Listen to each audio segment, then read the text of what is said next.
Hey guys, so in this video, we're going to talk about limits from an algebraic perspective. And one thing I want to do is encourage you guys, as you're watching these videos and taking notes at home, it should be an active process. You don't just want to be kind of following along and not really paying much attention or just trying to copy everything down. Try and work out the steps yourself. Think about critically, what would the next step be?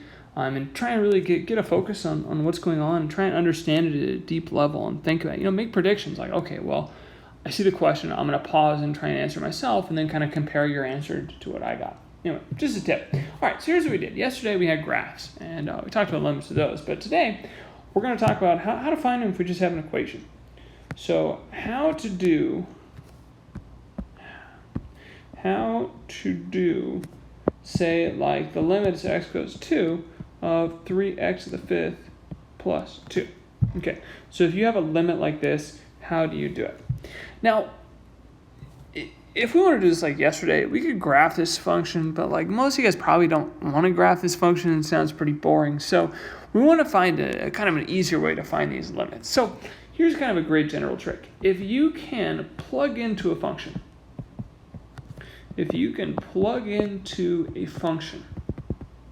and get a real number, that is the limit.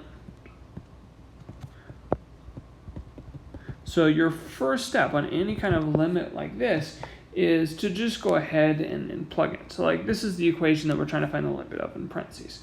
So let's do some examples. So if you have to find, say this one, the limit x goes to 2 of 3x to the fifth plus 2. So really what you're just going to do here is kind of like plug in 2. So plug in x equals 2. So you have 3 times 2 to the fifth plus 2. 2 to the fifth is 32 times 3 is 96, so this is 98. Great.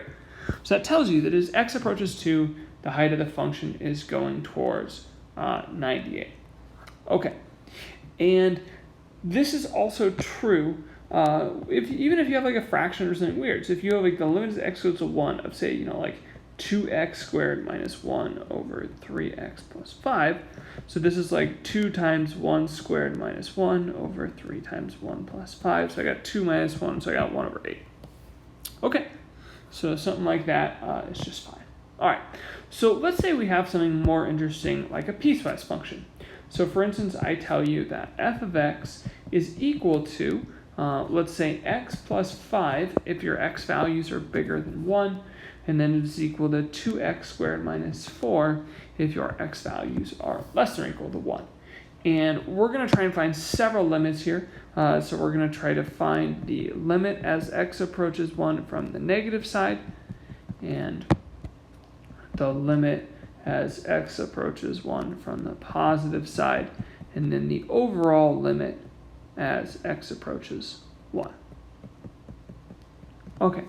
So when we're trying to find the left side, well, we're thinking, okay, this is left of 1. So left of 1 is the case where you're less than or equal to 1. So basically you're coming in and then you have a solid dot because it matches that point. And then you have an open circle somewhere else on the right of it, and that goes to the right. Okay, so the left of 1, so we're going to plug in that function. So we don't care what's happening on the right side of x equals 1. We just care what's happening on the left. So we're going to plug in that bottom function. And we're going to plug in that x equals 1. So we're going to get 2 times 1 squared minus 4. So 2 minus 4 is negative 2. Okay. So now we're trying to find the right-hand limit, of course. And again here, we're going to use, I'm going to use a different color here. We're going to use the right of 1. But the interesting thing here is even though it says greater than 1, remember, it doesn't actually matter what's happening at 1. We're still just going to plug in x equals 1 to the right case. Now, this confuses some people because this function is not defined that way at 1. But again, we're saying what happens as we get closer to 1. So if we're 1.1, 1.01, 1.001, as we get infinitely close to 1, we're still using that top equation. So we're going to plug in 1 to that top case, and we'll get 1 plus 5, which is 6. Okay, so that's the left limit, that's the right limit. And because, of course, these are different, the overall limit does not exist. We talked about that in the previous lesson. Okay, so that's what's happening at 1. Now, I might ask you the same thing, right? I might ask you for the limit as x approaches, say, 4. from the positive side or the negative side of f of x. Well, notice in this case, like nothing interesting at all is happening at 4, right? 4 is not a transition point. 4 is firmly ensconced in this top case, right? X equals 4 is bigger than 1. So you're clearly just using the top case. So whether you're from the left or the right or overall, you're getting the same value in each of these cases. You just plug into that, we get 4 plus 5, which is 9. Okay, so that's kind of what we got there. All right, so that's how piecewise function works. Now, one thing we said kind of back to the start is if you plug it in and get something nice. Well, what if you plug it in and get something that's not very nice? And that's where we're going next. So what if you plug in and it is not nice? Oh, Jesus. Here we go again. And not nice. Okay, so if you plug it in and it's not nice, the limit usually, and there's one exception that we're going to get to in a minute, the limit usually does not exist if you plug it in and it's undefined. Okay, so what that means is if you take, say, the limit as x goes to 0 of 1 over x, if you were to plug that in, that goes to 1 over 0, which is undefined. Of course, you can't divide by 0, so this limit does not exist. Okay, if you took, I don't know, the limit as x goes to negative 3 of root 2x, that goes to the square root of negative 6, which does not exist. Okay, we are not going to be dealing with imaginary numbers in calculus. They, of course, are wonderful, but not something we're going to be talking about in calculus. We'll talk maybe a little at the end of the year, but they're not an AP test or anything. All right, we can talk about like the weird case we looked at yesterday, right? If you take the limit as x goes to 0 of sine 1 over x, that's the sine of 1 over 0, which is the sine of undefined, which of course also does not exist. Okay, so those are like the general cases. So all these limits don't exist. But the case you got to watch out for, and it trips people up, is the 0 over 0 case. Here's how you want to think about this. If you plug in and get 0 over 0, what you're going to try to do is simplify it, then take the limit of that. We're going to simplify, then take the limit of that. So what I mean by that is, say you have like this case. The limit as x goes to negative 2 of x squared minus 4 divided by x plus 2. Okay, so first off, before we actually do this, I want to go ahead and show you the graph. So I graph this function up here in Desmos. I think if we look at this graph, right, like it's obvious what the limit is. Here's negative 2, and it's getting towards a point, I don't know how to do this crap, but anyway, look at this graph. It looks like it's going towards a height of negative 4, right? It's under, there's nothing weird happening there. How did I do that? Okay, so it looks like there, it's getting closer and closer to that point at negative 2, at negative 2, negative 4. Like that's what it's approaching there. So looking at the graph, right, like it's pretty obvious that the limit is negative 4. How do we show that algebraically? That's kind of the question from today. Okay, so the first thing we're going to do here, of course, is plug in. So if you just plug in x equals negative 2, you get 4 minus 4 over negative 2 plus 2, which is 0 over 0. So that's telling us that what we need to do is to simplify this. Okay, so this becomes, well, how do we simplify? And most of the time, this is going to lead to factoring. Now, you've passed algebra, so you know how to factor, hopefully.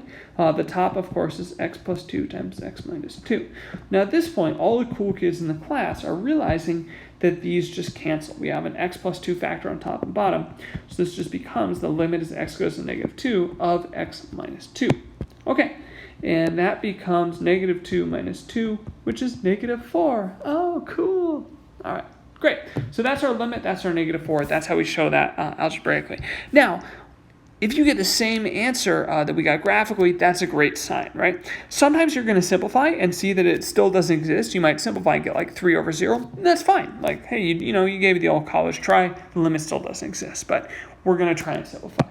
So one more type of example, just to remind you guys here, we have the limit as x goes to -1 of 2x plus 2 over x squared minus 4x minus 5. You can plug it in to verify it's 0 on top and 0 on bottom. If you had 0 on top and 4 on bottom, that'd be 0. If you had, 4 over 0, that would be undefined, for example. That's just kind of for fun. Okay, so what you're going to try and do, of course, is factor this out. So this is going to equal the limit as x goes to -1. On top, both terms have a 2 we can factor out.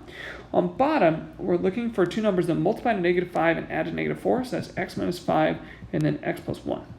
All right, and those cancel. So you'll go ahead then and take this answer here, and you're going to get 2 over -1 minus 5, which is -1/3 for our limit. So what I wanted to actually talk about also was what this looks like graphically. So if you have like 2x plus 2 over x squared minus 4x minus 5, this looks like the graph of 2 over x minus 5, except that we have a hole at -1, because that's where the x plus 1 equals 0. That's kind of the factor. So it looks like that graph, but has a hole. By the same token, this first example we did, the x squared minus 4 over x plus 2, remember we canceled the x plus 2's. This looks like the graph of y equals x minus 2, except that it has a hole at x equals -2. That's where we had the 0 over 0 case. Which is good, because if you graph this function, it looked exactly like we would expect the graph of x minus 2 to look like, right? The hole is not going to show up on Desmos, it's not going to show up on your graphing calculator, but that's what's going on. So if we look back at Desmos again, we see the same shape, right? This looks like the graph x minus 2. It's a line intercept -2, a slope 1. Okay, so that's what's going on there graphically and how those functions look. Okay, one more thing I briefly want to talk about was just some limit laws. Like, how can we go ahead and kind of algebraically manipulate limits? So you can split up a limit over any kind of addition, subtraction, multiplication, or division. So if you have, for instance, the limit as x approaches some value a of f of x over g of x, you can always think of this as the limit as x goes to a of the top function over the limit as x goes to a of the bottom function. We'll see in a minute why this is useful. You can move a constant out. So this is another great trick. You can move a limit inside basically a set of parentheses. So inside a trig function or a log or an exponent or something exciting like that. So for example, if you have the limit as x approaches a of the natural log of f of x, you can kind of take this limit and just kind of schlep it inside there, turn this into the natural log, which I don't know how to spell apparently, the natural log of the limit as x goes to a of f of x. Okay, and then calculate this limit and then take the natural log of that. So let me just give like a couple of quick examples here.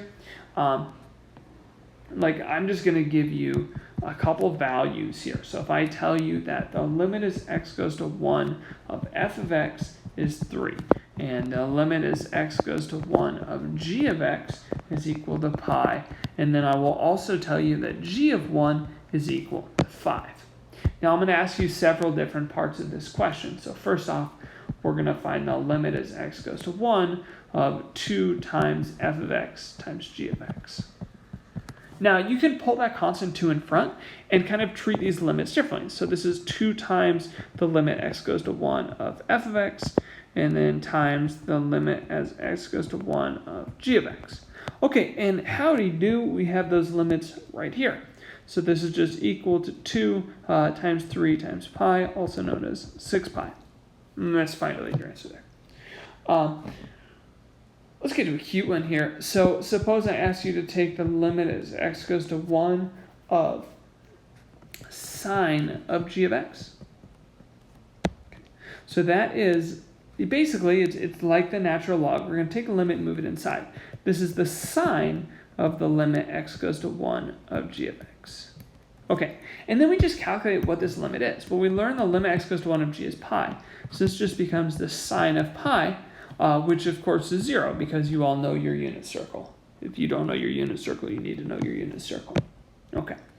Part C, we're going to take the limit as x goes to 0 of f of x plus 1. It's like a really, really bad 0. So let's kind of redo that. Okay, so limit x goes to 0 of f of x plus 1. Now, again, what you're going to do is kind of like move that limit inside. So think about like as x goes to 0, this goes to f of 1. So because what happens, right, is you plug in the 0, it goes to f of 0 plus 1. So it's going towards that f of 1 limit, which in this case we know was 3. Now, something has to be true to use this rule. We'll talk about that more. But that's the general rule, right? If this were x plus 3, you do 0 plus 3, you'd be going towards whatever happened at x equals 3. Okay, so that's the lesson. Hope this helped. As always, let me know if you got questions, and I'll see you guys soon.